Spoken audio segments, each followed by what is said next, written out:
All right. Well, at this point, fuck it. I don't even know if I want to like do an intro or anything. I just like just to start it off. So pretty much, podcast is happening now. How you doing? I'm all right, man. I'm all right. It's been a crazy morning. What? What's usually your mornings? I mean, every morning's the same except when there's a Smash reveal. Oh yeah. I don't know why that blanked. I think I was too busy focusing on all of this. I literally forgot, even though I was watching reactions. But Sora. I'm so happy. I am too. I'm in a bunch of group chats and everyone is so disappointed, and I'm over here just absolutely popping off. I don't know.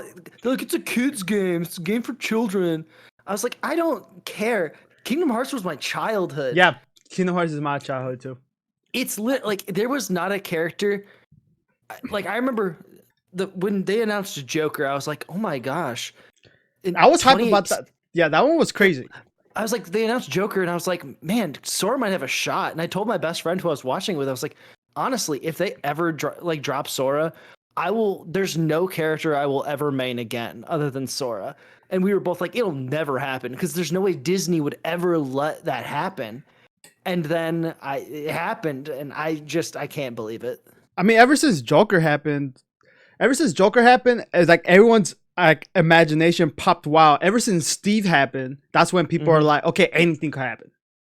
Yeah, Steve was insane. Yeah, but no, it's crazy because Sora. I mean, I get it, like the way they're doing, because there's no Donald, no Goofy, no Mickey, nothing. It's just straight Square Enix, like Kingdom Hearts characters. But overall, like Sora's been the number one. There's another one, but besides that, Sora was my number one to like hopefully like would join the Smash fucking game. Cause like I was just like thinking like, okay, what could happen? How would it be like? How would they use him? Like the only thing I think people hated was that he was gonna be a sword character. Yeah. But besides that, most people were hype. No, absolutely. I think and I think it reminds me a lot of like Robin, which I think is cool. Like it's not like it's just Marth or Lucina again. So like I don't care. I don't care if it's a sword character as long as it's unique. And Sora's looking pretty unique. He's very light. His edge. Oh my god, his outside like plays are insane. Like he's gonna be so annoying. He's never like gonna not be able to recover. Yeah, he can do his little side B out recovery. Like that's insane. He's never gonna not be able to recover. He could go all the way to the floor and recover. As long as he has at least one jump, his up B and then side B, and that's it. Yep. Oh, even then, up B, side B, and then he's recovered. Yeah, I don't even know if you need the jump. I think that's just optional. Yeah, just to make sure. Like, okay, make sure. But overall, I think it's up B, side B. You're good. And then, oh my god, he's gonna be insane. I can't wait. I swear, MK Leo's gonna pick him up, and he might use him competitively. Oh, just because he's been using mostly sword characters at this point, besides Joker, and mostly DLC characters. He's gonna be insane. No, I think anybody who's I think he's just everyone I talked to after that was like, okay, Sora's gonna be busted, and anybody that knows how to use a sword character already is going to be able to pick up Sora and be ridiculous. Imagine Isan picking him up just because he's kind of like Pikachu. just a little bit. But no, I think MK Leo's just gonna pick him up and like destroy everyone with them. He's off. Sora's gonna be a mid-tier character, but MK Leo's gonna make him look like an S-tier character, like always. Yep. Oh, always. Always. That's why MK Leo's the best. I know Simon's happy about it.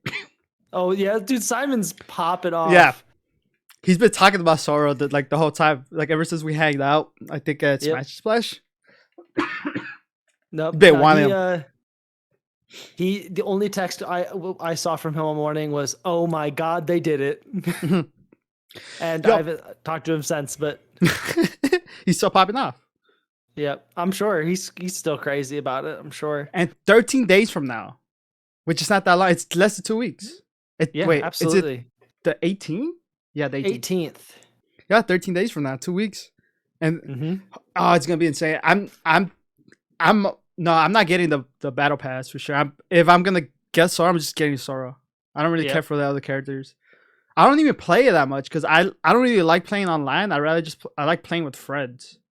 I mean, I've retired from competing in Smash, so I'm just absolutely in the same boat of like I'm just playing for fun and playing with people that I want to play with. Like I'm not gonna go compete at tournaments as much anymore. I'd rather just find some friends online and play with them because the game's too flawed. I feel Online to want it to be online and even in person. Online's trash. Online's terrible. Yeah, it's unplayable if you want to play at any high level. It's just ridiculous. I would still like to play competitively, like just go to like a tourney or two, like just to like hang out with friends. Yeah, exactly.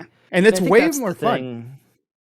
It's when I went to Smash and Splash like 2 years ago, like and like randomly it's like seeing Simon and all of them. And then I met a couple more friends. It was fun. Just being up at 2 a.m. and just playing Smash with your friends. Yeah, and I think that's what I liked so much about Smash. And so like the short reason of why I stopped playing Smash so much is when I moved to Austin, I left behind every single one of my friends who I played Smash with. And then in addition to COVID, like I didn't get to go make new friends here in Austin. So like and then once stuff lifted, I went to a couple Austin tournaments, but like when I lived in Indiana, the tournaments were like 30 to 40 people. And that's what a local is. And sometimes even smaller. A like local 16. in Austin. Yeah, like a tourney in Austin, a local in Austin is like 130 people. That's a local? That's a local. That sounds like five towns coming to one. Like it's insane. So like it's crowded. It's like if you don't like I literally was if you're not good and you're not great and you're not making far enough in bracket, then you're just going to get swallowed out by all the noise and you're not going to be talking to anybody. You're not going to be able to do anything because it's just so crazy. And there's not really time for friendlies because like 120 people all need to compete at one time. And unless you're staying in there until 1 a.m., then you're probably not going to get friendlies in. And so for me, not having any friends here in Austin to be able to play with and to grind with offline, it's just not worth it to me. And I'd rather focus on streaming. I'd rather focus on a million other things than practicing 20 hours of Smash every single week, only to go 1-2, 2-2, and not get far enough in bracket. And you see, like all the pro players, they put in like their 9 to 5s, like even longer, like with overtime on like Smash. No, and I don't have time for that.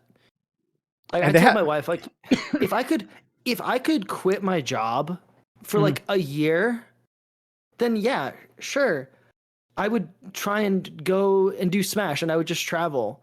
If I like, but I don't have time for that. I don't have the income to be able to just say, hey, I need to take a year off from this to be able to do this. Like maybe if I had started in high school and played Smash all throughout high school, that's great.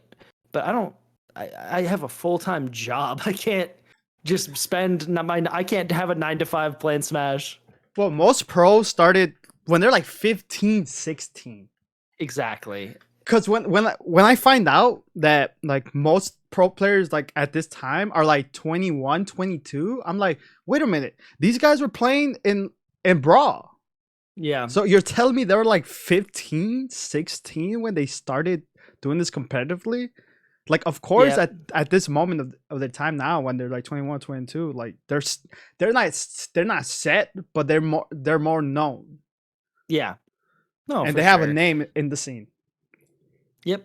I mean, and like it's funny because like I just feel old as dirt then. Like They started when they were 15 and 16, and they're still younger than I am. And we're the same. Are we the same age? I'm 25. Okay, I'm 26. I'm a year older than you. Wait, did you just turn 25? I turned 25 January 1st of last year. You're really early. I'm December. I'm 27. I'm turning 27 in December. So you're turning 26 in January, literally the next month. Yeah. So we're like a year apart. Yeah. But like we're right next to each other. Yep. Something dumb. Yeah, it's pretty close. So you're 96? 96. Yep. Okay, yeah, 94. So yeah. Okay. So you talked about Indiana. Yep. You pretty much were born and raised there? Yeah. For 24 years of my life. Yes. Mm-hmm. 20. Okay. Oh yeah. You moved. It sounds so weird because you moved. It's been a year since you moved to Texas, right? Yeah. And does it feel like it? Does it feel like it? It feels. It depends. Like, it feels like it's been forever, only because of COVID and being stuck inside my house for so long. And so like it moves really slowly. But then now that I'm starting to get out of the house more and more, and I can start doing things, it feels like I've not even been able to be in Texas. So it feels like it's just a weird feeling because it's so hard being away from, again, we moved to Texas because we wanted to be out of the cold weather and we wanted to have new opportunities because we lived in a small town and we wanted to like have those opportunities. And like, I miss some of the cold weather stuff. I genuinely miss fall and like the leaves falling and like 50 to 60 degree weather. I miss that. I don't miss the snow too much. The snow, the snow is okay. Like if it snowed and it and it's like not 5 inches, 6 inches, it's just a nice like an inch. Oh, it feels like a movie. Like it was that kind of snow. It would have been amazing, but snow is not really that nice. It looks beautiful, but like when you start walking on it, start driving on it in it, and it's just bad. Just sucks. It was hilarious because this past winter it snowed a foot here. Were you there? Were you there? Yes. And so it was insane. It was insane. Well, because like a foot of snow, like that's nothing to me. Like I've seen a foot of snow before. Who cares? But like everyone lost power. Everyone's water lines are bursting. Like we lost power. We lost electricity. We lost heat, and it sucked. But like they weren't like ready for it. No, they were not. No, they don't insulate their pipes. So like if it gets below freezing, pipes just burst because they freeze, which is, first of all, horrible infrastructure, but whatever. But the funniest part was like every news station was like, do not get on the roads. Do not get on the roads. You will die. And I was like, this is everyday. I was like, this is an everyday winter for me, baby. Yeah. I got this. You're Superman there. Yeah, it's for real. You know what to do. Yeah, it's crazy. Nobody knows about salt, but that specific kind of salt. No, they don't salt roads. They don't plow roads. When they're using like sand. So I saw trucks like literally they had Morton's table salt that they were dumping on roads. My apartment complex, I watched them walk around with like literal salt shakers on the ground trying to salt the sidewalks. And I'm like, guys, it's not the same. It's not the same. I was like, no, that's not it, guys. When I first moved to the Midwest, that's what I thought. Like it was just like regular salt. That was like the way that like people are picturing, like when they're saying just salt. So I'm like, okay, so it could be any specific salt. Any salt, yeah. Yeah, but no, like the more I was here, like the more I learned that no, there's like a specific salt for that melts the ice. Yeah. And it's just like, oh, okay. That makes a lot of sense, and they're more huge. They look like hell, with like smaller kind of hell. No, that just I don't know. I like all the streamers that were pretty much like I was watching at the time. Just no stream, or this one streamer has it on. They're all going to one streamer's house because they actually have power, but then that power went out. I don't know. It just it looked like the apocalypse. It felt like it. But to you, it just felt like a normal day in Indiana. Yeah. It was only hard because like with no electricity and no heat and no water, it just felt very different. It felt different because like, yeah, I know how to deal and hang out in the cold, and like I'm used to driving in it, but like I'm certainly not used to not having heat. So when my house is 40 degrees, I mean, it just was a weird experience because you didn't have the resources for it. No, we don't have the resources in Texas, and whatever. It ended up being fine, but you can't even go and buy the resources. No, because they don't even have it. Yeah, I don't. Do you think that's gonna be a normal thing now in Texas? I think it will be more common, but I also think that I'm hoping they learn from this, and knowing, and they're like watching weather patterns and looking forward to it and saying like, okay, this might happen again. Let's be a little bit better prepared. Yeah, they're gonna be more prepared this time. Like within winter, they're gonna be like, okay, hopefully it doesn't snow, but just to make sure, let's keep our eyes on it. Yeah. All right. So about Indiana, because I don't know who I was having this conversation with. I don't know if it was Simon, you, or somebody else, but South Bend is like the heart, like a heart in the Smash community, isn't it? Yeah, like that's where a lot of it started. Yeah, well, yeah, not like the specific like every, but like lots of things happen in South Bend for Melee specifically. Yes, so I mean, I didn't know this until I joined the community, but yeah, like South Bend is like two guys in South Bend they created crew battles. Mm-hmm. They are the creator of crew battles, which is awesome. And like there were multiple tournaments, big Melee stuff in South Bend, and like South Bend really is a hub for Smash, and I would say like I genuinely think it's the strongest scene in Indiana, at least, with obviously Indianapolis being a close second. But I've been to a couple I've obviously been to a lot of South Bend tournaments. I've been to a couple in Indianapolis, but I mean, yeah, obviously South Bend is my like the home scene that I was used to. But South Bend is insane. The community is awesome, and I think the people and the tournament organizers are just great. And I think they just opened a whole esports arena in South Bend. Wait, is it like the esports arena? Yeah, like it's huge. Okay. Like they opened it in downtown, and they have like all sorts of stuff, all sorts of screens and setups, and it's a really cool place. They opened it like immediately after I left, of course. so you couldn't gone. No, but I definitely want to make a trip once. Whenever I go back to Indiana next, I'm definitely gonna have to hit it up because I definitely want to see what it's about. But everyone says it's really cool. I bet you're the first couple things you're gonna do. Of course, like you still have family in South Bend. Yeah, Indiana. Yeah. So of course, like go see family stuff like that, but also see like the community. See, that's like kind of second family. Go see the community. Go see like how people are doing stuff like that, because you build like a relationship with the community in South Bend, most likely. Like, right? Yeah, absolutely. And I it's hard. I'm lucky because my job, I literally can just take vacation time whenever I need it. But at the same time, like I want to make sure I can either take my wife with me, who's a teacher. Mm-hmm. So like her schedule is always weird, and she only has so many breaks, and so I definitely I know I'm going back, I think in December at some point. Oh, the holidays. So yeah, so in theory I should be able to go see some people and do that kind of stuff. So hey, you just mentioned like your wife is a teacher, and you used to be a teacher also, right?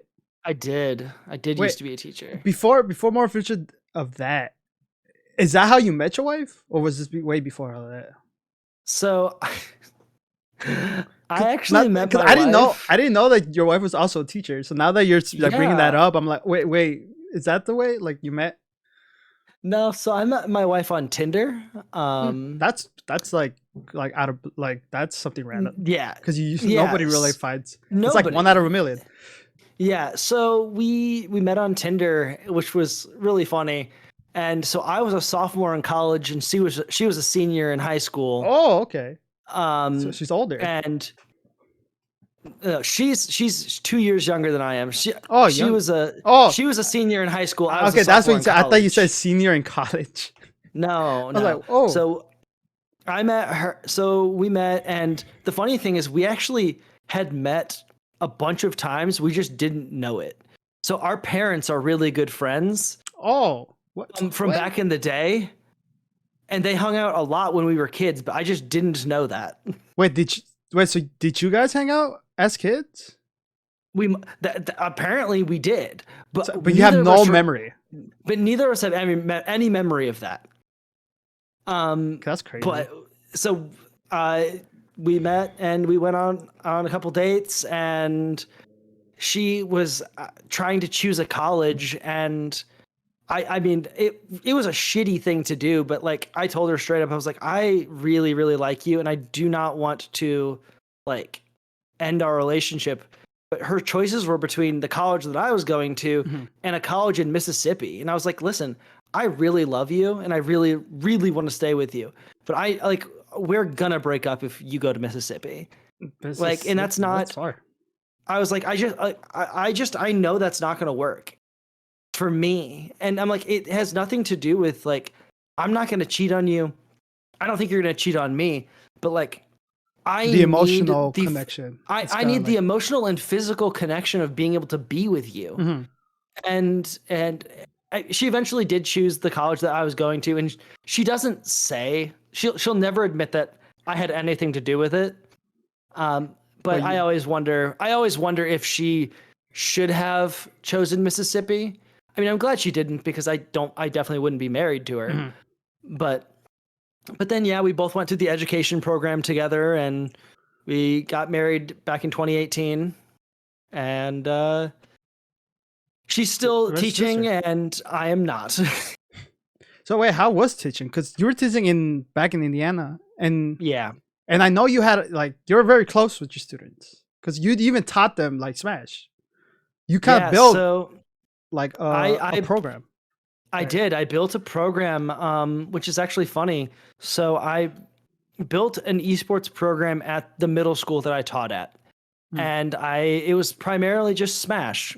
And so I did that for 2 years, and then we made the decision to leave. And there was my friends I was going to miss, my family was going to miss, but like I built that program with my bare hands, and I miss those students like crazy. But the funny thing is, before I left, the high school reached out to me and said, "Hey, can you tell us how you did it? Because we want to do it." They probably saw that it was helping them. Like it was. Yeah, really, absolutely. Well, I think that was the coolest part about the whole thing. Because like these are students who they are not the athletes. They don't fit into like they don't fit into a specific area. They don't fit into a clique. They're not. So they needed a place to fit in, and so like, and Smash Club was where they fit in, and it was really cool to offer that. So the high school reaches out and they're like, "Hey, how'd you do this?" And I taught them. I told them, I was like, "This is what we're doing." And they didn't implement it last year, but they did this year. And so they have a Smash team. Nice. And they have 12 players. They have 6 JV and 6 varsity. So they're like treating it like a sport.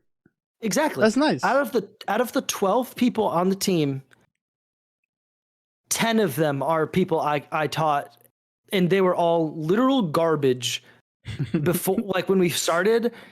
And now all of them have made this team, and all 6 that are on varsity were all people that I taught and I coached, and I like it's such a rewarding thing for me to be able to see like, you know what?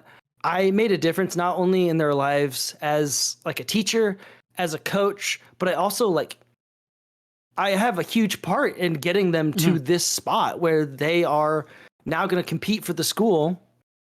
And that's really cool to me. And it's like, I miss that part of being a teacher a lot. Like, I miss the relationship building with my students. I don't miss the politics at all. Nobody does. I think the politics in every work environment sucks. So I think ultimately I miss teaching a lot. But I would never go back to teaching. One, I make way too much money doing what I do now to go back to teaching. And you work at home? And I work from home. Oh, then yeah, it's way so easier. So I work from home. I can do what I need to do, like whenever I need to do it. Like as long as I get my job done, they don't really care what I do. Just get it done, and from there you. Yeah, so I get to enjoy living my life, and like, hey, I need to go to a doctor's appointment. Great. Hey, I need to take somebody to the airport. Great. My dog needs to go take an hour walk because it's beautiful outside. Sweet. And those are. Could you like stretch out like what you're doing for work? It's like you could get it done in like an hour or two, and then just use the rest of the time, or you could just like stretch it out and like if you like. Yeah. I mean, frankly, like it just depends on the day. Like some days, I pretty much just I wake up and I make myself like a schedule of like this is what I want to get done today. And if I get those things done for today, then like I'm just going to look at what I need to do for tomorrow and make sure I set myself up for success and be like, hey, okay, so I need to email this person and get this from them so that I can do my work tomorrow. And then we're good. But like for me, I just kind of work not when I feel like working. I always work like roughly the same hours, but like some days I'm like, I just am not feeling like I'm being productive. So I'm going to not work right now, and then I'm just gonna, when my wife goes to bed at 9 p.m., I'll just spend an hour, get the thing that I was supposed to get done, because it has to get done one way or another. I just, if I'm not feeling like, it's the difference of, hey, it's gonna take me 3 hours to do it right now because I'm being super not productive, or it's gonna take me 45 minutes later when I'm like, okay, I know I can do it now, and I'm ready to do it. That's just and that sounds like what everybody wants in a way, just like having their own hours. Yeah, and I think that's what's so cool, and not feel forced to do it. And you probably love what you do. I do. It's really fun. It's just it's a fun, and I work with good people, and I just enjoy what I'm doing. So that's another thing when it comes to like working at at a job or something. It's like when you like the people around you, then you like your job. Yeah. And when you don't, it just feels like you just don't want to be there, even though you like it, because the environment is just very negative. No, it's all about the environment, and especially like your leaders and your management and stuff. Like as long as they're cool and the people you work with are cool, you can do it. I could do pretty much any job as long as I have cool people around me. And as long as you do your job, they won't have to worry about you. Exactly. Because they know you're gonna do the work, and then from there, that's it. Yeah. That's it. That's literally all they need you to do your job. Yeah. And I think that's the best part about not being a teacher is when I'm done for the day, I'm done for the day at this job. Versus as a teacher, like the kids may be gone, but I got to grade papers. I have to plan for tomorrow. I have to do all this other stuff. Where it's like when I shut my computer down for the day, I'm done. I'm not going back. And it's like being a teacher, you're never done with your job outside of like the school building. No. Because I think and teachers don't get paid well. They sure don't. Yeah, so so it makes teachers not want to teach, even though they're very important to like the world. They're literally important, but they don't get paid like they should. So like they're not motivated. No, absolutely not. And I think the only thing that you're touching up, the only thing that motivates teachers is the students. But but outside of that, it's like when you like just like I don't know, it's just you're just like, if that's the only thing motivating you, it's gonna end, like it's gonna end up breaking at a certain point, because if you don't feel like you're getting paid well, if you don't feel like like this is like I'm happy here, or like all of that, it's just not gonna be worth it at that point, and it's just gonna suck for the students. Yeah, absolutely. And I think that's it's like a bad relationship in a way. No, absolutely it is. It's just, it's super hard to want to do something when you're not appreciated for doing it. And like, and that's what's hard about being a teacher as well. It's like, I love the students, but I mean, sometimes the students are really cool and they do appreciate you. But sometimes it's extra hard when you don't feel like you're appreciated by the world, and then also the people that you're doing this job for also don't appreciate you. It gets kind of hard. And even though like money sucks, like money's the root of all evil, whatever. But like it's important. So if you don't feel like you're getting paid enough, or getting paid like how much you think for like your skill set, then you're not gonna want to be there also. Yeah, of course not. I mean, I think that's where it really sucked was, like if I could continue teaching right now, but be paid what I get paid doing my job right now, I might still be a teacher, but I will never get paid what I should be paid as a teacher until like a certain like law happens, or like if the government actually starts like focusing on them and trying to get them paid well. But it's not gonna happen. Yeah, like even when I was in school, there's teachers doing strikes because they weren't getting paid well, and that was like 10, 11 years ago, and they're still not getting paid well. So like so nothing's changing. They're not doing anything for them. Yeah, I don't think they ever will. No, and it sucks. It sucks. And it sucks a lot, especially for the students, because now they're just not gonna be motivated to go to school. They're not like without a good teacher. I mean, students could be harsh, because I know, because in middle school there was one student that made one of the teachers cry, and it was just sad. I don't know why. I don't know if she in middle school, she definitely had problems. I don't know if it's in house or anything, but like that kind of forced her anger to middle schoolers are insane, because that's what I taught. And like they can be brutal. So one, they're very funny, and they will do exactly what you say. So I have two stories. One of them being totally brutal. So like I dyed my hair white, and like white. It looked, like dead ass white, and it was really. I thought it was really cool. They called me Elsa. The rest of the year, they called me Elsa and Jack Frost. Elsa, I get it. It really like it hurt my feelings for a while, and then I was just like, I get it. Like it's funny, but like so. One of my favorite stories as a middle school teacher was these two girls in my first period class. They just would always get in each other's faces, and like they would yell at each other, and they'd get like almost all, they were like always on the edge of fighting. And a whole year I said, if you're not going to throw hands, sit down and shut up. And so this happened all year. I like that. I like that all the time. Sit down. If you're not going to throw hands, sit down, shut up.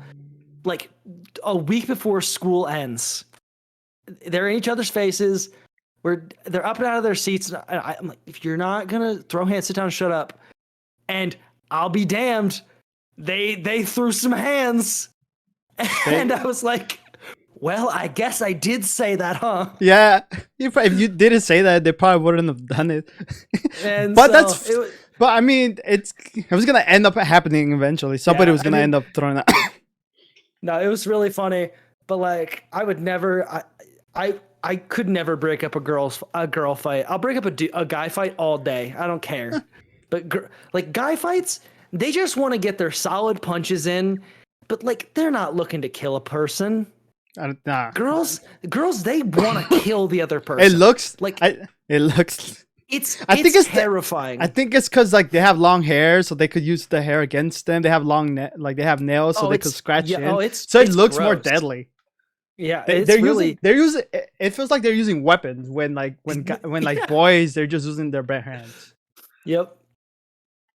No, middle school it's crazy because I remember like battle royales at the end of like my middle school years. There was like the first fight I ever saw was like at a Burger King, like half a block away from my school, where it was like she was a friend of a friend's, and then this one girl, I guess they didn't like each other.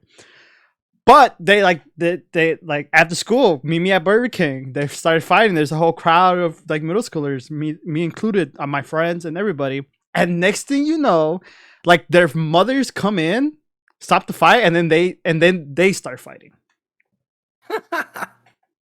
So they just tagged in their mothers, and then they started fighting each other. That's wild. I don't know.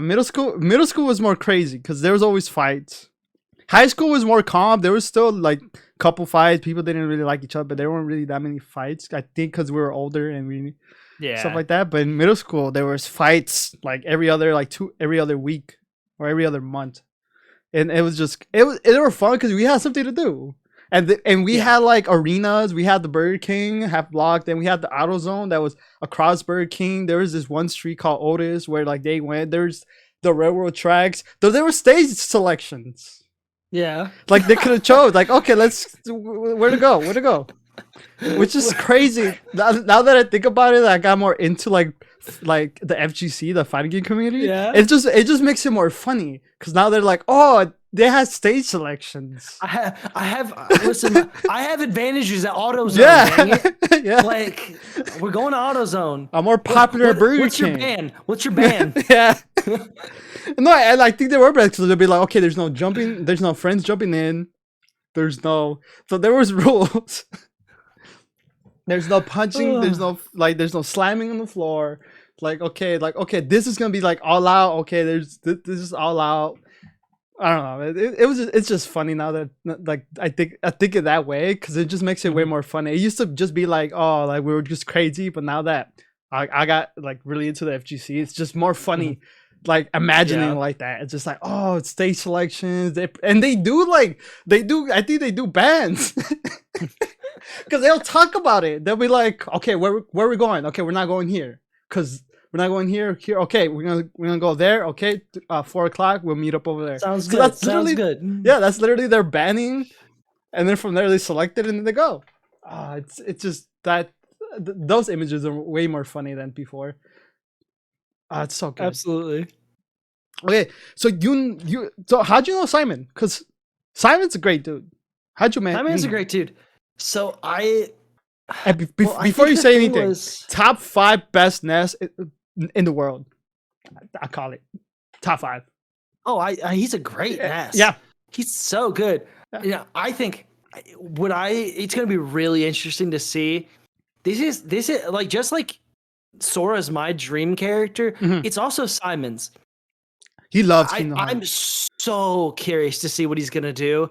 Like, does he have the strength to actually will he main Sora or will it just be that side character? Like he'll use him. Let it be secondary. Yeah, use him. What's that option? The where you pick 3 different characters. Your pocket? No. I mean, you can have him as a pocket character. Squad Strike. Yeah, Squad Strike. That's definitely going to be one of his characters. And he might have a pocket Sora. He's got to have a pocket Sora. Because Sora's way different from Ness. Yeah. But yeah, so Simon and we met, I mean, just in South Bend. You're both from the same city. Yeah, exactly. So we both went to the same locals. We did all this other stuff. And just he just was. It's really weird because he seemed so unapproachable at first because he's a big dude. He's a big dude. I'm kind of a shy person in general, so I didn't want to talk to him. But when I first got into Smash and I started going to tournaments, I was between 5 characters, and I was playing Lucina, Ike, Ness, Lucas, and Yoshi, and I was like, man, I really like these characters, and he's playing Ness, and I was like, maybe I should get some pointers, and he's winning all these locals, and he's doing all these great stuff, and I was like, man, I don't know. And so Eventually, I had to play a couple sets against him, and he demolished me. He's a master craftsman. He's just a nastiness. He's mastered them. He's mastered them, and he's still learning, which is awesome. He's such a good player, and he's only gotten so much better since I met him. Like, I have my best friend who I met also through that scene. Like, Simon started in Smash 4, and like he had been playing for 5 years, starting in Ultimate. And I remember saying, like, it's like he's been playing for 5 years. I've been playing Smash competitively for 3 months. I don't feel like I'm that far away from where he's at. And at that time, I don't think that was not true. Like, I genuinely think that while he was really good, I don't think I was that far away from him. But then I don't think he was even that good until like a year ago.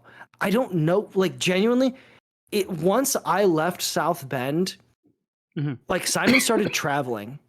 Yeah. He started streaming, or he started making huge connections, and like he went insane. Like, he changed so much, and he got so much better. And like, it was really cool to be able to learn from him, because then I eventually did pick Lucas, and like, which is kind of like Ness. Yeah. So like, I got to learn a lot from him just in that. And like, I feel I will not ever get close to where Simon is now, but it's so funny to me to look back and be like, he's not that much better than me. I can reach him. And like, I'm probably close to where he was when I said that now. Yeah. But like, I'm nowhere near where Simon is now. Once he started traveling, and I think he really just he made it his 9 to 5. He made it his job. He started learning from other like top players. Yeah, and so he put in that effort to be able to make it. And I think he had a lot of help from his stream, I think, because his stream was what really let him start traveling. And then he would play against his like viewers. So he literally always had an opponent. Like, he always had an opponent. One, the next, then the next, and the next. And as his stream grew, he got more noticed. And like, he started playing and learning from best Ness. Yeah. He started playing and learning from all these other good Ness players. And like, so he got money from subs and donations. So that's great. And then he started getting noticed and getting all this training from all these other people. And at that point, he was unstoppable. He just was a wrecking ball. He was going, because he like at MSM, he was doing well. He just went to Texas, I think, this couple like a week or two ago. I don't know how well he did over there. He did well. He won. Yeah, he won really? He won 2 brackets. Like, oh, I didn't know that. I didn't know that. I didn't really see that. I'm surprised. We just had a major in Austin, and I wish he would have come like a week later, because he could have gone to the major here in Austin. Probably would have wanted to. I mean, I don't know about won it, but he definitely would have made it. I genuinely think he could have gotten top 16, top 8. No, he's been getting like top 32 frequently. Yeah, he's doing well. He's been getting very well, because like the first time I met him, it was at a small event in Indianapolis. Yeah, Indianapolis. I forgot what mid-tier or something. I don't know what it was. I went for a Tekken. I think I know what you're talking about.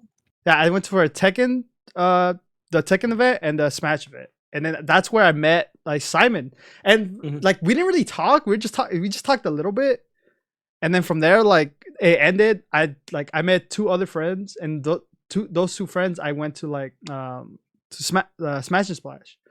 But then like we still like he still remembered me, and that's what it was. And then the next time I saw him was at I think it was Chicago event. And that's where I met, that's where we got closer. And then we went to B-Dubs. I think that's what it was. Unless that was Smash Bros. I don't remember. everything's like smashed together. But yeah, I think we went to canes because Simon is a fiend for. He loves canes, right? Raising canes. He loves that chicken restaurant. It was a case for sure. My man is a fiend for that. Really? He likes his fried chicken, or he just likes canes? He likes canes like nobody's business. He loves it. I've never had. I went to a Chicago tournament with him, and like he made a point that we on our way home were stopping at Cane's, and like he talked about it on the way to Chicago during the bracket. He's like, "Oh man, I'm just looking forward to this Cane's, bro." And I was like, "All right, man." And so when we went to Cane's, and like, so I like Cane's, it's pretty good, but man, not as much as Simon. Cane's. No, I don't think anybody likes Cane's as much as Simon does. Was that the Ignite event? So I went to Ignition with him a couple times. Ignition. And then the one that I'm talking about was a major. It was not a major. It was like a regional. It's called Thwacked. Wait, was that at GameWorks or was there a bowling alley? No, it was literally. It was a weird place. I did really badly. No, the people like the scene, the smashing in Chicago is really really huge, really good. They are. I don't think they're the best, but they're good. Their Tekken scene though, they're amazing. They have they have definitely top 50 best players in the world. There's they have 3 at least, like top 50, top 100 in the world. It's been interesting to see a lot of the pretty decent players of Smash in South Bend have stopped playing Smash and started playing Tekken. And I have one of my friends, who was a ridiculously good player, stopped playing Smash and picked up Tekken, and now those are 2 completely different games. No, they are. I literally can't do it, but like now he plays Tekken at a really high level and he does really well. And like we were both sponsored by the same team for Smash, but then he decided to switch to Tekken, but like he's doing really well in Tekken. That's a huge change actually. It is, and I can't play Tekken. I like playing casually, but like casually is fun. I love playing casually, but like the way he talks about Tekken doesn't make any sense. There's so much mechanics in Tekken because each character has their own moveset. No, it's crazy. And like looking at the freaking move sheet for a character is like reading a novel. Yeah, it's literally like reading a whole 200-page book and like not even understanding the whole thing. Nah. Until you read it the next 5 times. Nah, I'm too smooth brain for that. Yeah, Smash is a little easier. Like give me my 7 buttons I can hit, and I got you. And then make it look different for each character, but it's exact same. It's exact same input, and then we're good. Yeah. Tekken is like a whole nother level. If you haven't been playing Tekken for 10 years, you're not up there. No. If you just started playing Tekken like within a year, you're just starting. You're literally like below beginner. Because my friend's really good at it. Like he's a really good Lucky Chloe player. I would say I would say top 5 best in the world. Again, because he's mastered that character very well. And there was 2 other players that were like got really recognized with Lucky Chloe, but I think, well, his name is Kaiser.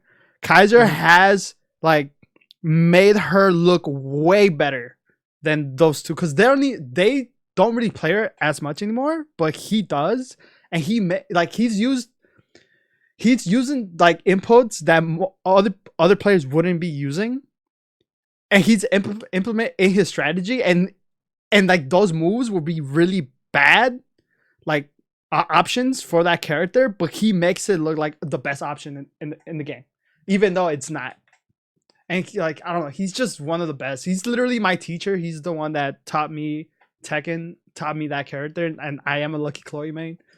But like playing it competitively is just stressful. I love it, but like when you start your first couple matches, you'll be like, okay, easy, but then you start going to the middle of the bracket, and you're just like, oh shit. Like and there's no mashing. There's none of that. You have to like implement the right move. Like, okay, he's doing this, so if I do this at the perfect, and it has to be frame perfect too. And it's just a lot. Tekken's a bit much for me. Yeah. That's for sure. It's just fun. It's fun. No, I love it. I love playing it. I'm all about it. Have you looked at Nickelodeon All-Star Brawl? Okay, it looks chaotic, fun. So here's the thing that's really interesting. So my best friend, we both have pretty much just stopped playing Smash, at least competitively. Mm-hmm. But so the creators of this game made a different fighting Slap City. Exactly. Yeah. Me and him played a lot of Slap City. So I was really excited for this.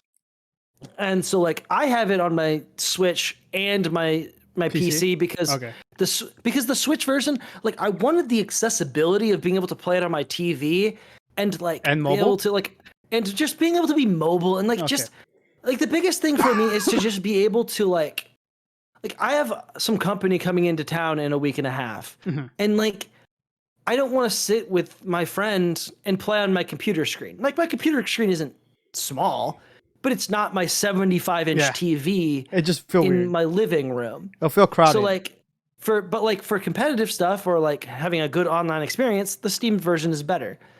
Anyway, I've played a lot last night after it came out, and I played for like 2 hours this morning. The game is really fun.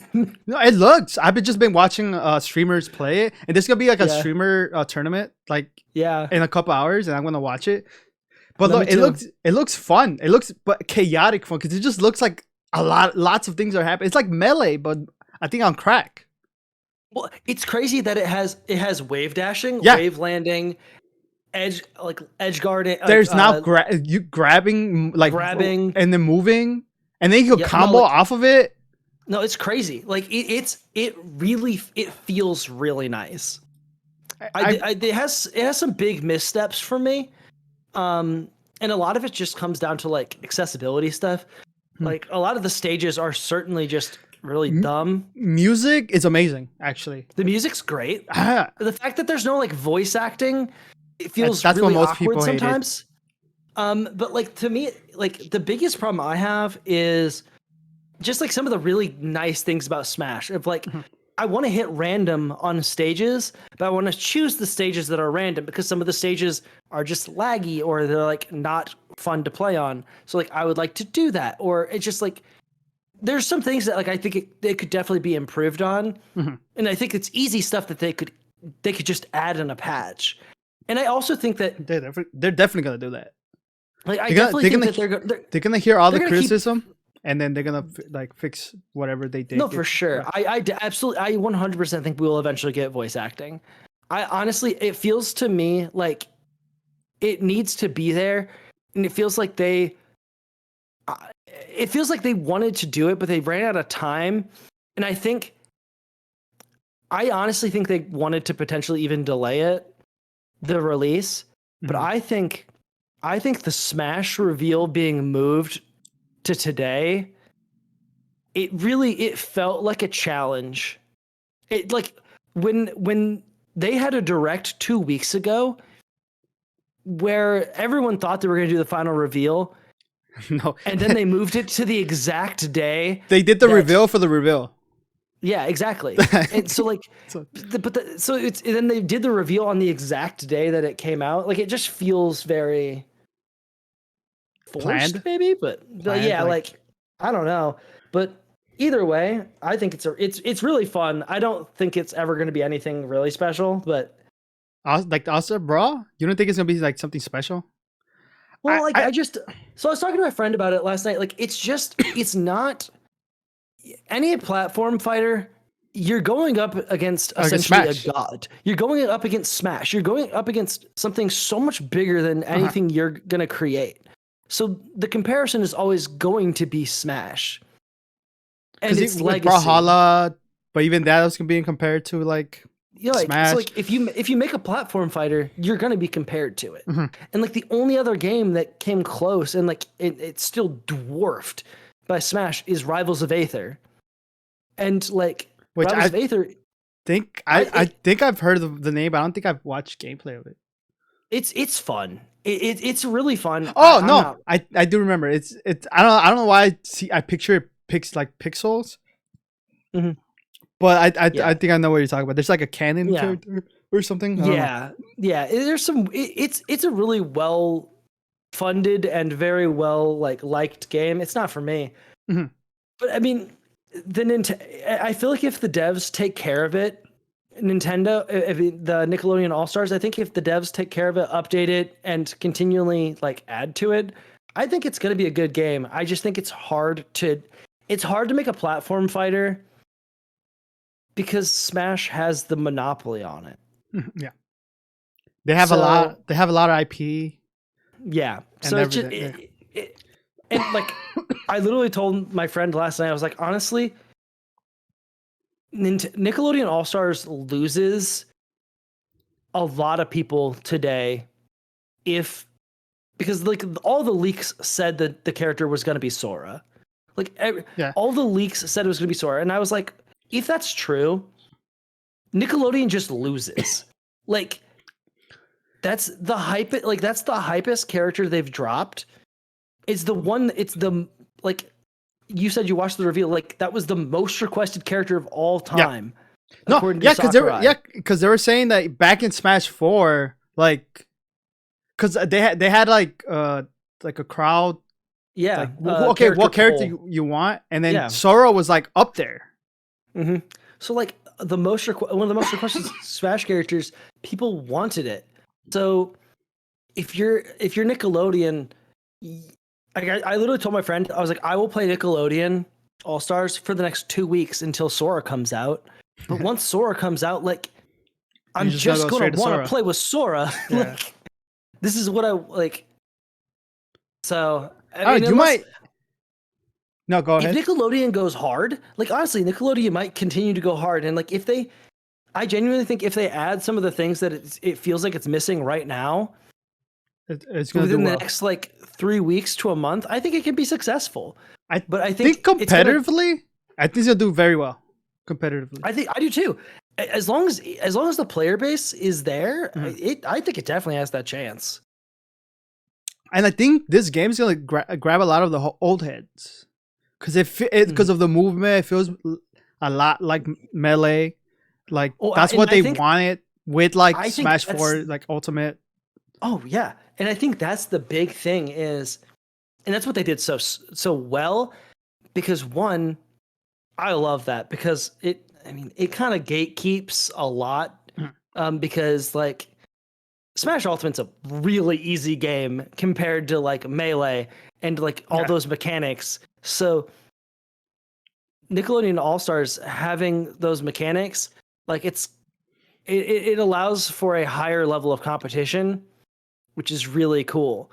And I think it will definitely a lot more of those Melee people will gravitate towards it than a lot of the Smash Ultimate players, because the Smash Ultimate players probably didn't play Melee. Or at least not at a high level. I mean, I see Void giving it his whole heart to it, when, at least in stream. I don't know if it's just trying to get as enough content before the game dies out, or he actually enjoys it. Because there's Void. I think Void's I think the only example I have that's actually I see playing having fun with it. Hungry Box is enjoying it. I think those are only two examples I could think about right now. But no, there's a lot of people enjoying it. Yeah. Mewtwo Kings definitely is gonna get into it. Yeah. Because he's just his head. I saw crazy. Leffen was playing last night, and he's already making tier lists. Yeah. He's already they're milking it. They're milking it. They're trying to get everything. No, for sure. Yeah. No, and I don't know how Nick All-Star is gonna compete with characters. Because Nintendo has pretty much everything they could do right now. They could grab any character from Square Enix, from fucking anything like Persona. Yeah. Earthbound. They could get any sword character, any Fire Emblem character. They could get anything they want. And then what about Nickelodeon? Like there's not that like much memorable like characters out there besides they could get Rocket Power, but only that's the one I was thinking about right now. I was like, Rocket Power would be kind of sick.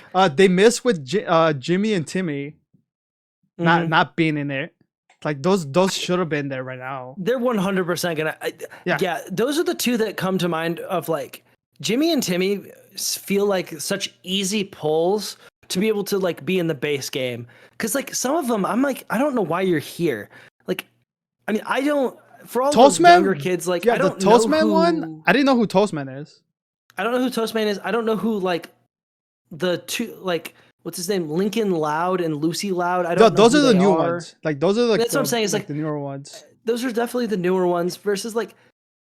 I mean, the Avatar ones are pretty cool. Yeah. Those make sense because Avatar is very popular. Yeah. Listen, I'm all about Reptar.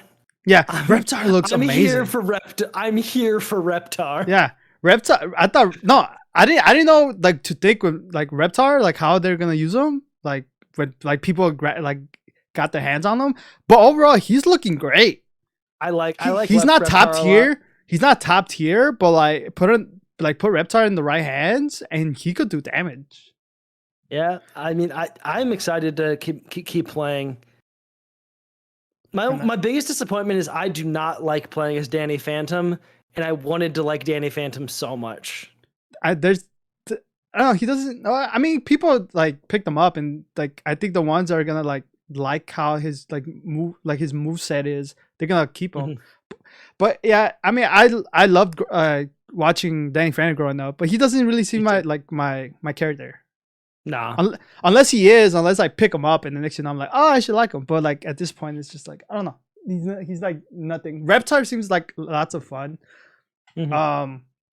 I think Reptar is like one of the only ones that catch my attention. There's others like Tough looks very like low tier, but on the right hands, she's gonna be great. No, I did not enjoy playing as her, but I agree. Like in the right hands, I think she'd be fun. She's gonna dominate. And then SpongeBob seems OP. Sandy has an infinite. Toastman has like a 0 to kill. What else? There's lots of things. Patrick's kind of sucks, I think. Yeah, I think Patrick's fun, but I think he's not very good. They say April's top tier. The turtles seem very like neutral, very like I really like April. I really like Reptar, and I really like Cat Dog. Yo, Cat Dog's gonna be like people are saying like everyone's gonna have a pocket Cat Dog. Yeah, and Cat Dog seems very good. Yeah. Oh my god! But no, Ausgarez. I don't think I'm gonna get it unless like I found $50 somewhere. I don't know where. Yeah. That's the only problem with this. Like it's 50, so I'm just like, I want it. That was my big thing. It's like the only good thing is like right now it's still 40 everywhere,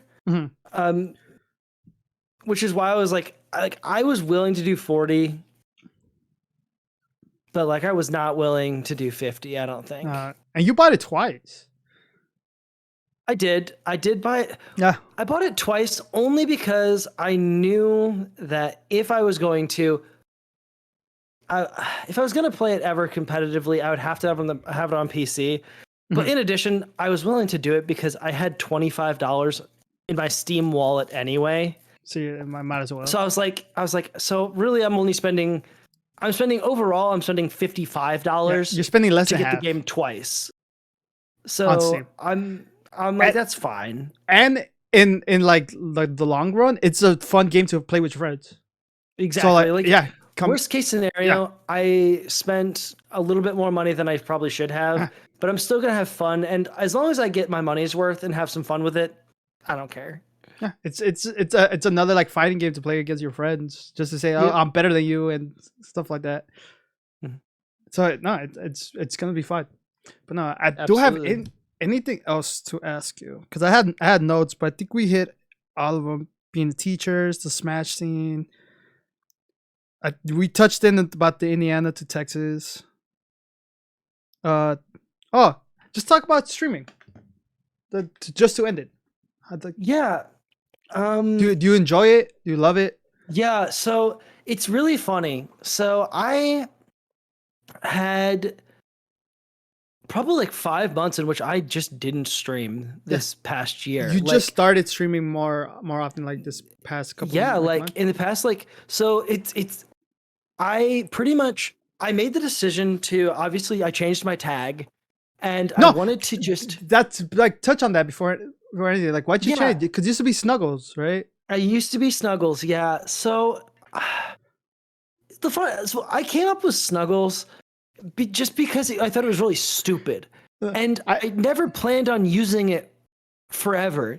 Mm-hmm. But then I got sponsored. It was put on shirts. It was put on jerseys, and like it just became like a brand. And I was like, "Fuck!" I was like, "I didn't want this." You could. Snuggles is really good for branding. I mean, it was a good name, and then once I made the decision to stop playing Smash, I was like, I could continue being Snuggles. I could, but I feel like I will never get away from Smash if I don't make a change. And how do you pronounce the newer name? So because I've been trying to pronounce it, but then I just go straight to Snuggles. Yeah, I mean, I have pronounced it Szykz. But so because my last name is Starzik. Okay. So like that's why it was Szykz. But like people have been calling me Szykz. And I think that's debatably cooler. Yeah, so, Szykz. Like Psych. So I think so Szykz might be the way I'm going to go with it. I haven't made that decision yet, but it's one of those two. But I need to like really figure that out so that I can tell people, because like people keep asking, but like whenever I go into like bigger streamers chats, they're like, "What's up, Szykz?" And I'm like, that's not how I was gonna say it. But that sounds so much cooler. It does sound cool. But yeah, you can make it sound like however you want. It's like exactly. It's like the same thing with like Pokimane. Like it was supposed to be like Pokemon, but everyone just called her Pokimane, so it's like okay, I guess. But like it's happening to you. People are just calling you Szykz, and you're enjoying it, so might as well just go with that. I'm fine with that. It doesn't matter. But yeah, so I made that change, and I just was like, I'm fine with that. And so when I was done with Smash, I knew I wanted something else. And so I had been really looking forward to the new Pokemon games. So I was like, I'm gonna start just playing Pokemon again. Maybe I'll get into the competitive Pokemon scene. Maybe I'll just do Nuzlocke like I'm currently doing. And I was like, well, I'm just gonna stream one. I'm just gonna stream a Nuzlocke. So I did one on stream, and my chat loved it. And I was like, I'm having fun too. So I'm just gonna do this. So I started playing a bunch. But like I hadn't streamed in so long. And so I was like, well, I'm changing my tag. I'm just gonna literally break everything down. Like everything is gonna change. I'm gonna change my layout. I'm gonna change everything and rebrand yourself. Like rebrand. Like literally, I'm going to make a whole new brand and relaunch. And so I did. And I had a really good opportunity to start streaming again because my wife got COVID. So I didn't get to be with her for 2 weeks. She just had to be in her room. So like I was like, all right, I'm going to spend this time. This is the perfect time to just relaunch everything. I have 2 weeks to just restart and go. So I was like, and worst case scenario, I don't like doing it anymore, and it's fine. But I found that it's exactly what I needed. I had been so, I don't want to say depressed, but like depressed a little bit. Like I just didn't know what I was going to do anymore. Like I had spent the last 3 years focusing so much on Smash and so much on other different things. And I still needed to be with people and hang out with people, but I'm alone in Texas without the people who were my friends. So streaming allowed me to be with some of those people still, build a community, as well as play games. And so it just worked out perfectly that this is exactly what I wanted to start doing again and start taking seriously.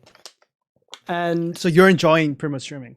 Oh, I love it. And I think it's just, it's hard some days where it's like, okay, I have like 1 or 2 people in chat and I'd like there to be more, but then there are days when it's more people. And which is why like I'm building the things like, yeah, did the merch. I did the merch thing. I'm doing some giveaways. Like I'm just trying to build the community in any way possible.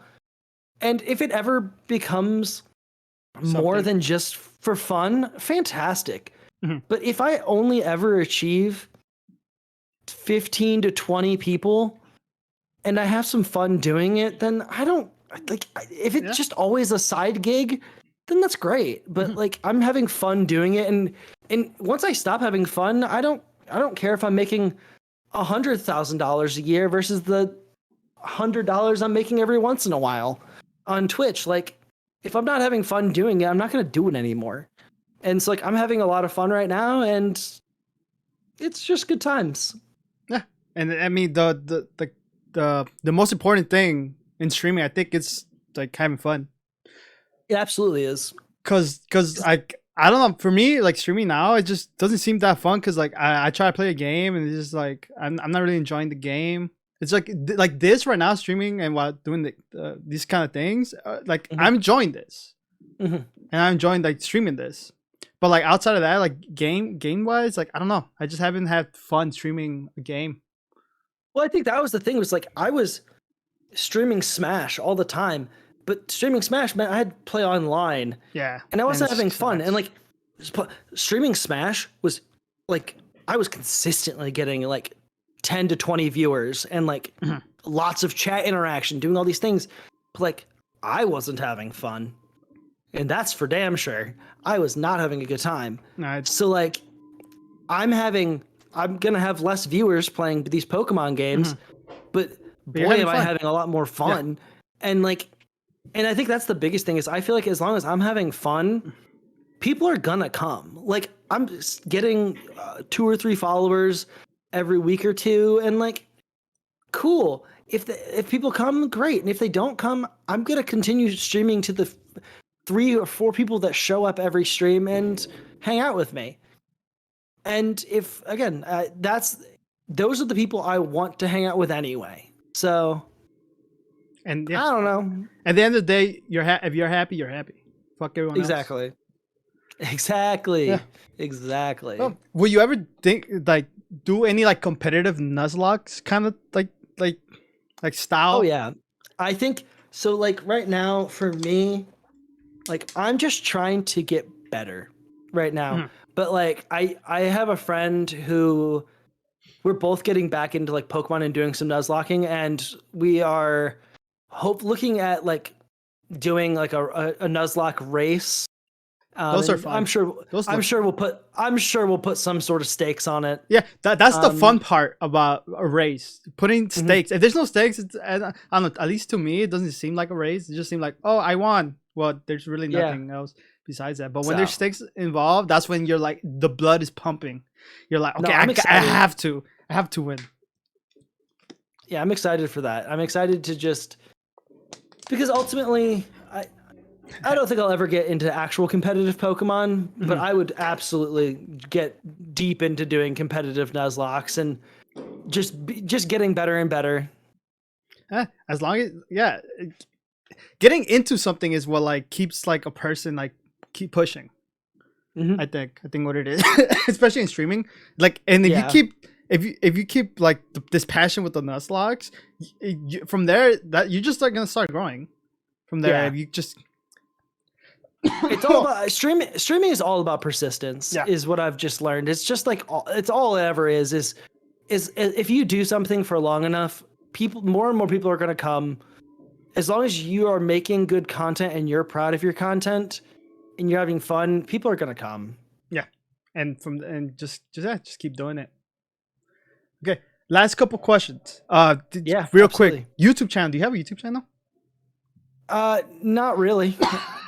I'm working on building one just because I had one when I was Snuggles, but it never did anything. I never did anything with it, so I'm I'm just gonna create a new email address for business with my new name. I was to say, if anything, just start putting like the highlights of your Nuzlocke. If you don't want, exactly, I mean, you can put all your Nuzlocke, but like if you just want to like condense them smaller, just to make like a viewer more, because people usually don't watch long like content. They rather watch like short content. If you could just like compress it down like with the best highlights of like that part of the Nuzlocke, you could kind of grow. That's what I'm thinking. I think that's what I'm gonna do is like I've started doing some stuff on like TikTok with that too. Like I don't want to really make TikTok videos, but like I'm here to put some content on TikTok, get a couple of followers here and there, and the best way to grow an audience. get some, put some highlights on YouTube, put some highlights on TikTok, and other question. Sorry, you're good. I had. Damn it. So I had COVID like a couple weeks ago. Yeah. This is like the after effect of it. Like I'm fine now, but just ended up with the cough. That just sucks. So me and your wife, like high five with her. She had COVID. I had COVID. Yay! Yeah. Yay, COVID. Do you think you're ever gonna like doing anything, like doing like events or like doing like another group like how you did like in school for like Smash or anything like build something like that? Because you seem like you enjoy doing those kind of things. So I think, I was talking to my friend about it last night because he's going to try and build like a Nickelodeon All-Stars kind of scene from the ground up in South Bend. And I was like, I don't see myself necessarily doing it with Nickelodeon All-Stars, but like I've been trying to find like a Pokemon group that isn't about Pokemon Go here in Austin, and it doesn't exist. So like to me, I would really enjoy building some sort of a scene, whether it be competitive Pokemon or just like a bunch of Nuzlockers here in Austin, whatever it is. I really would like to build another community besides just, and if that community is just inside my own Discord and for my stream, great. But like, I would much rather have a community that I built where I can see people and make friends in person. Yeah. I think that's always like the end goal, just to meet people. Yeah, that exactly. Kind of like have the same like enjoyment with stuff. Okay, I think that's all the questions I got for you, and this is fun. I like learning this because I don't know. We really never talked outside of just going to stream and stuff like that. We'll just talk like once in a while, but like having this conversation with you is pretty cool. Like I feel like I learned some things about you, some things about South Bend, because South Bend is huge. It is, for whatever reason, it is huge. But yeah, this has been fun. This was amazing. I have one last thing to tell you. Okay, this is just random as fuck. This is just random. Yeah, you know the word gringo, right? Like that insults like white people, like Mexicans. Yeah, you know the origin of it. I do not. It's funny because back in the I think the Mexican War, like Mexico America, I think that's the war. I might be way off. So like the Americans had always wore green as like their suits. So like that was the uniform. So like when it came to like Mexicans like telling to leave, they'll be like green go. Like really? Green go. Yeah, to leave. Yeah, so that's crazy. It just evolved to gringo, which just means green go. I was like, that's very fucking awesome. Weird. I went to Costa Rica when I was in high school, and everywhere we went, it was just like, "Hey, gringo, how's it going?" It was great. It's funny how it was really fun. It became like to some people just endearment. Even though it's an insult. Yeah, that's funny. Do you wait? And one last. Do you have like any like European? Like, do you know like where your like family comes from? Yeah, I am crazy Polish. Polish? Do they have their own language or like what language? Yeah, there's Polish. Polish? Do you ever speak Polish? Did you ever like think about like learning that? I have thought about learning Polish. I've never done it. Do you think you'll ever like learn Polish at all?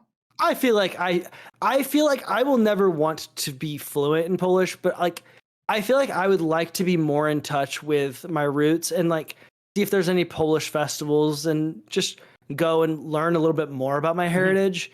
Cause like, I just don't know. I mean, enough about my own heritage. So I don't know if I'll ever learn like the language fluently, but I would love to learn just some simple stuff.